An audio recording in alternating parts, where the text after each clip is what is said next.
Hello friends, so welcome back in my channel. आज हम आए हैं फिर से नए वीडियो के साथ ऑन मेंसुरेशन। लास्ट टाइम हमने कुछ क्वेश्चंस किए थे मेंसुरेशन पे, जिसमें हमने एरिया पेरीमीटर जो है वो ट्रायंगल्स का फाइंड आउट किया था।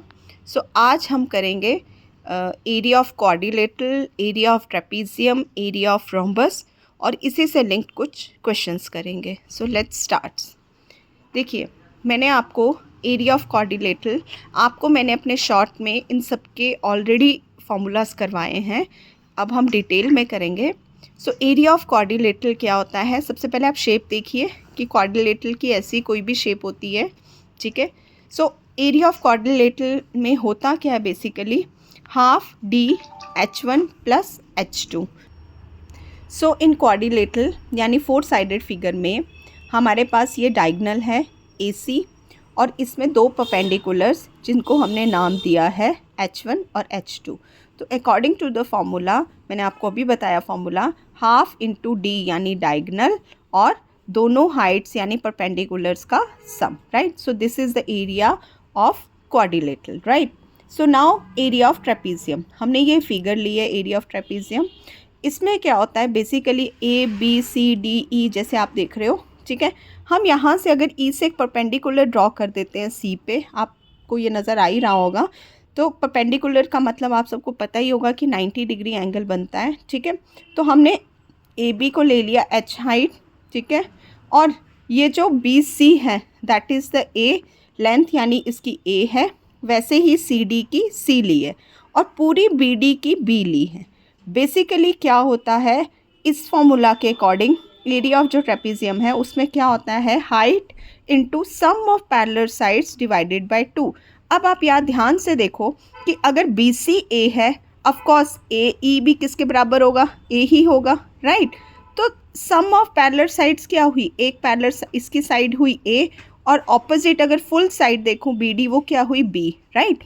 और AB क्या हुई? H। तो फॉर्मूला क्या बना? H इंटू B plus A। B plus A क्या हुआ? Sum of parallel sides divided by 2। So this is the area of trapezium. हाँ, यहाँ बच्चे ये भी कंफ्यूज हो सकते हैं कि मैम आप बोल रहे हो कि हाइट AB है, एज आई टोल्ड यू कि हमने E से C परपेंडिकुलर ड्रॉ किया है तो ये H हुआ, तो ये ऑपोजिट है इसके एग्जैक्टली, तो ऑफकोर्स ये भी H होगा। तो इसलिए एरिया ऑफ ट्रेपीजियम का फॉर्मूला क्या बना? H into sum of parallel sides यानी B plus A upon 2, right. So I think आपको ये एरिया ऑफ ट्रेपीजियम समझ आ गया होगा। Now area of rhombus. As you know, rhombus में क्या होता है? हमारे पास 2 डायगोनल्स होते हैं, राइट। इसमें हमारे पास डायगोनल कौन कौन सा है? हमारे पास पहले फिगर देख लो, ABCD, राइट। सो इसमें 2 डायगोनल्स हैं, एक है AC और एक है BD, राइट। तो इसका फॉर्मूला क्या होता है? हाफ इंटू D1 यानी फर्स्ट डायगोनल इंटू D2 यानी सेकेंड डायगोनल, राइट। तो इस फॉर्मूला, ये जो तीनों आपको मैंने फार्मूलाज करवाए हैं, इसमें बच्चे हमेशा कंफ्यूज रहते हैं। पहले तो आपने फार्मूलाज को अच्छे से लर्न करना है, फिगर्स के साथ उनको अंडरस्टैंड करना है। जब आपको ये सारी अंडरस्टैंडिंग हो जाएगी उसके बाद आप क्वेश्चंस को स्टार्ट कीजिए, ठीक है। अब हम क्वेश्चन स्टार्ट करते हैं। स्टूडेंट्स, मैं आपको इसमें एक और चीज़ ऐड करूँगी। जैसे मैंने आपको बताया कि एरिया ऑफ रोम्बस जो है वो हाफ इंटू डायगोनल्स का मल्टीप्लिकेशन होता है, लेकिन अगर डायगोनल नहीं गिवन हो, है ना, ये क्वेश्चन भी आपके मन में आ सकता है, तो उस टाइम पे आप बेस इंटू हाइट जो है फॉर्मूला लगा के भी फाइंड आउट कर सकते हैं। हाँ, इसमें एक और चीज़ ऐड करती हूँ। सपोज एक डायगोनल गिवन है ना, और दूसरा नहीं गिवन है, तो उसमें क्या होता है कि आप एरिया ऑफ रोम्बस, सपोज आप इसी फॉर्मूला से, बेस भी गिवन है, हाइट भी गिवन है, तो इस फॉर्मूला से आपने एरिया निकाल लिया, फिर इस फॉर्मूला से आप डायगोनल निकाल सकते हो। तो यानी ये दोनों फार्मूलाज की हेल्प से आप एरिया भी निकाल सकते हो और डायगोनल्स भी निकाल सकते हो। तो आपने ये दोनों फार्मूलाज को लर्न करना है, ठीक है। So let's start with the numericals.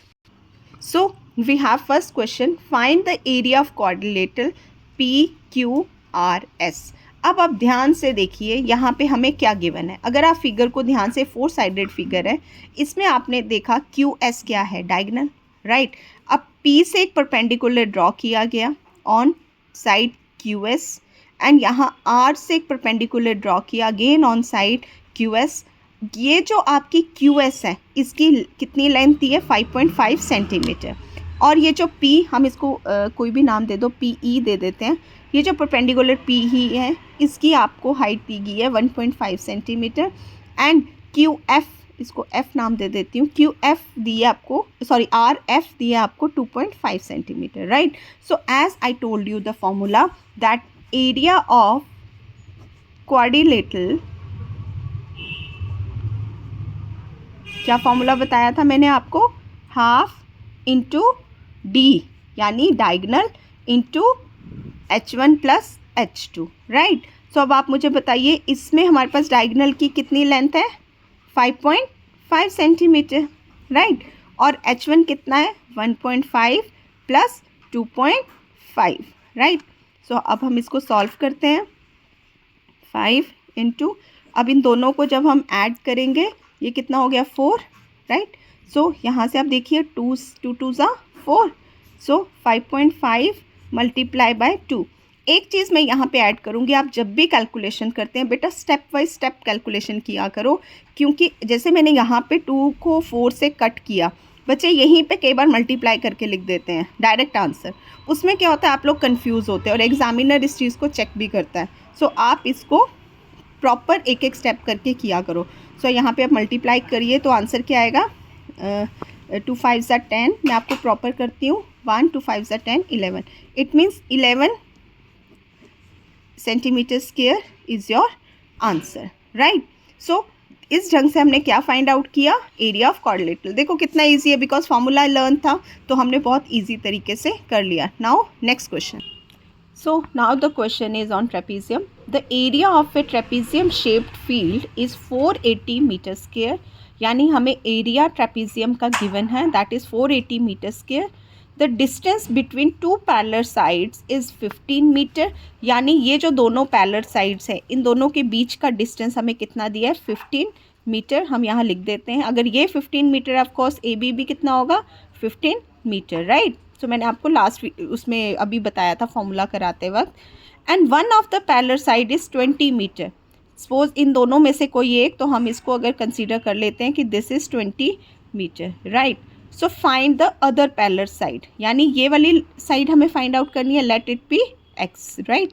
सो यानी हमने बी डी जो अदर पैरेलल साइड्स है वो हमने एक्स ले ली है, ठीक है। सो सबसे पहले हम लिखते हैं हमें गिवन क्या है, हमें क्या गिवन है, area of trapezium. So area of trapezium हमें क्या दिया है, दैट इज़ 480 मीटर स्क्वायर। और यूनिट्स का आपने हमेशा से ध्यान रखना है, कभी भी यूनिट्स को मिस नहीं करना है, राइट। सो फॉर्मूला क्या था एरिया ऑफ ट्रेपेजियम का, आपको मैंने करवाया है अभी, आपको लर्न भी हो जाना चाहिए। सो एरिया ऑफ ट्रेपेजियम कितना था, half into H into sum of parallel sides, है ना, यही था। ये हाफ मैंने पहले लगा दिया, मैंने फॉर्मूला में यहाँ पे इसके नीचे ए प्लस बी के नीचे लगाया था, तो एक ही बात होती है। सो यहाँ पे हम लिख सकते हैं 480, बिकॉज एरिया ट्रेपेजियम हमें गिवन है। So which is equals to half into H, H कितना गिवन है हमें 15 मीटर, तो मैं यहाँ पे 15 लिख देती हूँ, multiply by one of side is given, so let 20 is given, और मैंने बी की जगह क्या ले लिया है एक्स, राइट। सो ये बन गया। सो अब हम क्या करेंगे, अब हम इस 2 को यहाँ मल्टीप्लाई कर देंगे, 480 multiply by 2 which is equals to 15 multiply by 20 plus x, right. So क्या आएगा नेक्स्ट स्टेप में, 480 मल्टीप्लाई बाय 2, अब ये 15 यहाँ नीचे आके क्या हो जाएगा divide, which is equals to 20 plus x, right. अब हम इसको सॉल्व करते हैं, ठीक है। सो इसको अगर मैं इसके साथ मल्टीप्लाई करूँ, आइदर मैं इसको डायरेक्ट देखो 5 3 ज़ा 15 और 5 से इसको हम डिवाइड करते हैं तो कितना आएगा, 5 9 ज़ा 45 3 0, यानी 5 6 ज़ा 30, राइट।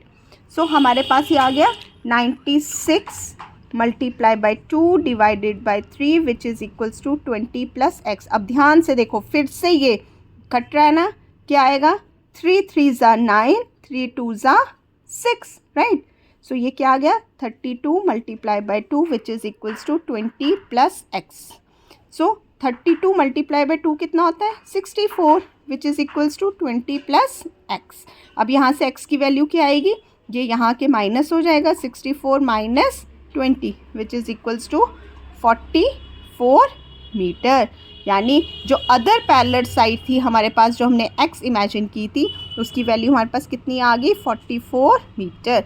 आपने देखा होगा मैंने कितना स्टेप बाय स्टेप किया है। बेटा आप एक बार जब स्टेप बाय स्टेप इसकी कैलकुलेशन करना सीख जाओगे, आपको कभी भी किसी भी क्वेश्चन में प्रॉब्लम नहीं आएगी। सो next question, another question, and this is the homework for you. The area of a rhombus is 240 centimeter square and one of the diagonal is 16 centimeter. Find the other diagonal. अभी हमने formula किया था, formula में मैंने आपको area of rhombus करवाया था। क्या करवाया था, half into d1 into d2, right. So this is the formula, half into d1 into d2। यही फॉर्मूला यूज़ करके आपने ये क्वेश्चन करना है, जिसमें आपको एरिया ऑफ रोम्बस गिवन है, एक डायगोनल गिवन है और दूसरा डायगोनल आपने फाइंड आउट करना है। सो this is homework for you. आप मुझे इसका आंसर जो है कमेंट सेक्शन में लिख के देंगे। Now we start with next question. So next question, find the area of a rhombus whose side is 5 centimeter and whose altitude is 4.8 centimeter. If one of its diagonal is 8 centimeter long, find the length of the other diagonal. अब इसमें क्या करेंगे, इसमें आपको सबसे पहले area find out करना है रोम्बस का। वो रोम्बस जिसकी साइड हमें 5 सेंटीमीटर गिवन है, इसका मतलब सभी साइड्स क्या होगी, 5 सेंटीमीटर, राइट। और एक डायगोनल जो है हमें वो दिया गया है, दैट इज़ 8 सेंटीमीटर, और हमें दूसरा डायगोनल भी फाइंड आउट करना है। और एक और चीज़ दी हुई है, दैट इज़ एल्टीट्यूड, यानी let it be DO, that is 4.8 centimetre, right. So अब हम इस क्वेश्चन को कैसे करेंगे, मैंने आपको फॉर्मूला में बताया था कि जब ऐसा हो हम ये वाला फॉर्मूला यूज़ कर सकते हैं, area of rhombus that is equals to base into height. So अभी हम यही फॉर्मूला यूज़ करेंगे। So let's start. So area of rhombus which is equals to base into height, right। so अब मुझे बताइए कि बेस कितना गिवन है, 5 सेंटीमीटर, सो 5 लिख देते हैं, इंटू हाइट कितनी है, 4.8 सेंटीमीटर, ठीक है। हम 4.8 को लिख सकते हैं डेसिमल हटा के 48/10, राइट। सो अब हम इसको सॉल्व करते हैं, 5 से ये कट जाएगा 2, राइट। सो ये कितना आएगा, 48/2, अगेन ये 2 से कट जाएगा 24। सो आंसर क्या आया आपका पास, 24 सेंटीमीटर स्क्वायर। सो इससे हमें एरिया ऑफ रोम्बस आ गया, ठीक है। अब हमें क्या गिवन है, लेंथ ऑफ एक डायगोनल की, है ना, length of diagonal. So one of the diagonal की जो लेंथ गिवन है दैट इज़ 8 सेंटीमीटर, राइट। अब हमें निकालनी क्या है, length of other diagonal, length of other diagonal. इस क्वेश्चन को आप बहुत अच्छे से समझिए, बिकॉज आपको ये क्वेश्चन पेपर में भी आ सकता है, दिस इज़ वेरी इंपॉर्टेंट। सो उसका फॉर्मूला क्या बनेगा बताइए। अब इसमें हम एक चीज़ मैं आपको पहले ही बताती हूँ, बिकॉज मैंने आपको बताया था कि area of rhombus as according to diagonals क्या बताया था, half into d1 into d2, right. अब यहाँ से हम सपोज हमें d1 गिवन है, हमें d2 फाइंड आउट करना है। सबसे पहले 2 यहाँ चला जाएगा, यानी 2 मल्टीप्लाई बाय एरिया ऑफ, इसको मैं यहाँ पे लिख देती हूँ, लेट इट बी d2, ठीक है, जो फाइंड आउट करना है। So area of rhombus which is equals to d1 into d2, right. So अब 2 और we can say d2 is equals to 2 into area of rhombus divided by d1, यानी d1 की value हमें given है, हमें find out किसकी करनी है, d2 की, ठीक है। सो d2 which is equals to 2 into area of rhombus, क्या फाइंड आउट किया, 24, और जो एक डायगोनल गिवन है दैट इज़ 8, ठीक है। सो यहाँ से हम इसको फाइंड आउट कर लेंगे, 2 4 8, सो 24/4 and 4 6 24 which is equals to 6 centimetre, right. So देखो कितना इजी था। अगर हमें फॉर्मूलाज आते हैं और स्टेप बाय स्टेप जब हम किसी भी चीज़ को सॉल्व करते हैं तो हमारे लिए इजी हो जाता है। सो थैंक यू बेटा, इन क्वेश्चंस को आप ट्राई करो, जो मैंने होमवर्क दिया है वो भी आप करो ट्राई अच्छे से। जो मैं शॉर्ट्स में फॉर्मूलाज डालती हूँ या जो मैं वीडियोस में फॉर्मूलाज आपको करवाती हूँ वो भी आप लोग अच्छे से लर्न कीजिए, क्वेश्चंस की प्रैक्टिस कीजिए। मैथ्स को रोज़ का रोज़ प्रैक्टिस करना पड़ता है। अगर आपको मेरे वीडियोस पसंद आते हैं तो please like, share and subscribe. Thank you.